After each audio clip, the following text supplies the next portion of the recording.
Hello guys, আজকে আমরা কিশোরগঞ্জ গিয়েছিলাম বুলবুল 03 বুলবুল স্যারের সাথে।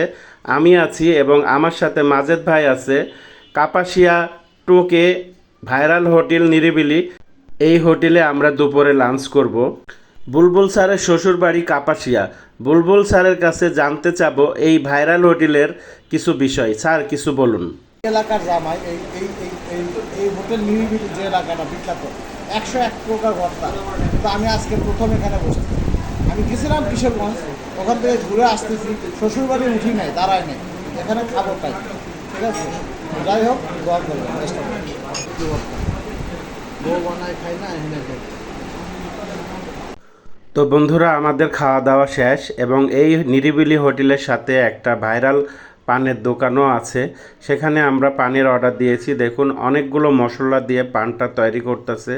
এখানকার পানটাও ভাইরাল, অনেক টেস্টি হবে। দেখুন কত রকমের মশলা এখানে আছে। যে ছেলেটা বানাচ্ছে তার বয়স হবে 15 থেকে 16 বছর বয়স। আমি দেখাচ্ছি আপনাদেরকে, এই ছেলেটাই বানা